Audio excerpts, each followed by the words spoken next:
গাড়ি রাখাকে কেন্দ্র করে বচসা হাতাহাতি বর্ধমান কোর্ট চত্বরে জুনিয়র আইনজীবীদের সাথে তৃণমূল নেতা গোলাপ সরকারের।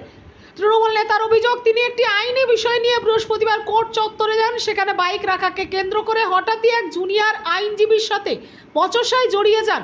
আইনজীবী আরও বেশ কয়েকজনকে এনে তার গায়ে পর্যন্ত হাত তোলেন বলে অভিযোগ।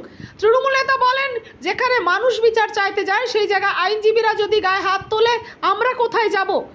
তারা বার অ্যাসোসিয়েশনে চিঠি করেন ও বর্ধমান থানা ঘেরাও করেন। বার অ্যাসোসিয়েশন থেকে জানানো হয় তারা একটি চিঠি পেয়েছে। আমরা দেখে নেব সেই খবর। গাড়িটা মেরে দিল, দিয়ে মেরে ও চলে গেল।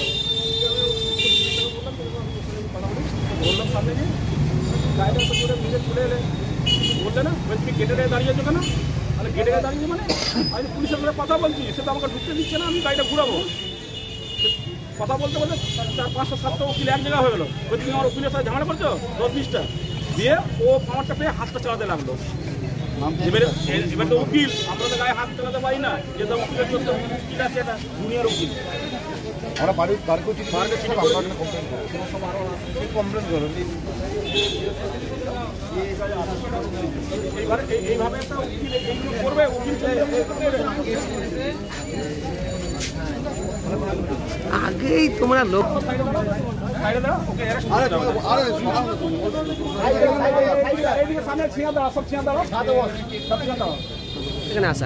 এখানে আসা আমরা তো নিজের বাড়িতে ছিলাম। বলুন। এবার আমরা শুনলাম যে কোর্টে নাকি কোর্টে গেছে, কোনো হয়তো কাজ আছে কোর্টে। এবার ওটা তো বিচারের জায়গা, ওখানে সবাই বিচারের জন্য যায়। যে না, ওইখানে গেলে মানুষকে যদি মানুষ মারে তাহলে কোথায় যায়? সে থানা যাবে নাহলে কোর্টে যাবে। কেন যায়? যেন আমরা ওখানে যে বিচারটা ভালো পাবো। এবার যারা বিচার করে তারাই যদি নিজের হাতে আইন তুলে নিবে, তাহলে আমরা কার কাছে যাব? একটা উকিল হয়ে ফট করে গায়ে হাত চালিয়ে দিচ্ছে, ঠাঁসা চালাচ্ছে। হ্যাঁ, এইগুলো কোনো কি মানে উচিত তো নয়। আজকে তুমি একটা লোকের গায়ে ফট করে তুমি তাদের জন্য তোমাদের পেট চলছে, তাদের জন্য যদি কোর্টে যদি এবার যদি লোক শুনবে, একটা যদি সে দামি লোককে যদি গায়ে হাত তুলে দেয়, তারা 30টা-35টা গাড়ি আছে, একটা পার্টির লোক, তার গায়ে যদি হাত তুলে দেয়, আম ইনসানের গায়ে তো যখন তোর হাত তুলে দিবে। একটা আম ইনসান যদি কোর্টে যায় যখন তোর হাত তুলে দিবে, তার কিন্তু এখানে প্রতিবাদ করা দরকার। তাদের আরো উকিল ছিল, তাদেরকে প্রতিবাদ করা দরকার।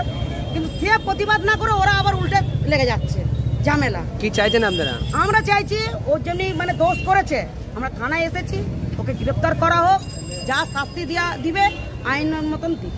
আমরা এটাই চাই। আপনার নাম? আমার নাম দুর্গা ঘোষ।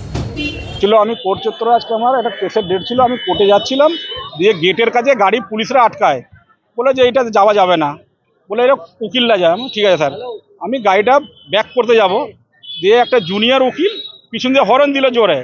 হর্ন দেওয়ার আমি গাড়িটা সরাবার আগেই ও দ্রাম করে এসে মেরে দিল। মেরে দেওয়ার পর ও বেরিয়ে চলে গেল। দিয়ে আমি ওকে ধরলাম, দিয়ে আমি বললাম, তুমি মেরে গেলে তুমি কিছু বললে না? বলে তুমি গেটের কাছে দাঁড়িয়ে আছো কেন? আমরা গেটের কাছে দাঁড়িয়ে, আমি পুলিশের সাথে কথা বলছি, পুলিশ আমাকে আটকিয়েছে, আমি তার জন্য কথা বলেছি। দিয়ে উল্টোপাল্টা কথা বলছে। আমি ভাই তুমি উল্টোপাল্টা কথা বলছো কেন? দাঁড়াম করে আর 10-15-20টা আরো জুনিয়র উকিল আরো উকিলরা সব ওর হয়ে কথা বলতে লাগলো। ও ওই সাপোর্টটা পেয়ে ও হাত চালাতে লাগলো। দিয়ে সিসি ক্যামেরা আছে ওখানে, আপনারা খুলে দেখুন যে আমি ওকে কলার অবধি ধরিনি, গায়ে হাতের একটা কথাও বলিনি ওকে। ওই উকিলের সাপোর্টে ওইটাও করলো। ওই কোর্ট জুনিয়ররা ছিল, জুনিয়র উকিলরাই সব এগুলো করছে। কোর্ট চত্বরে আপনারা ইনকোয়ারি করুন, এটা একটা কেস নয়, অনেক কেস এরকম ওরা ঘটায় ওখানে। নাম বলো। সুবিদ মন্ডল, ওর নাম হচ্ছে সুবিদ মন্ডল, শুভজিৎ মন্ডল, সায়েন্স সেন আর রানা।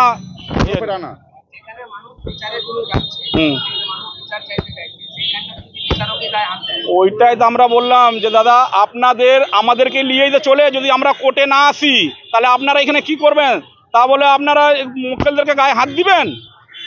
এইভাবে করে যাচ্ছাই করে উল্টো পাল্টা বললো। আমরা বার অ্যাসোসিয়েশনে একটা চিঠি করেছি, আমরা থানাতে এসেছি কমপ্লেন দিতে, আমরা ওকে অ্যারেস্ট করাবার দাবি রাখছি। পূর্ব বর্ধমান থেকে পাপাই সরকারের রিপোর্ট, নূতন ভোর।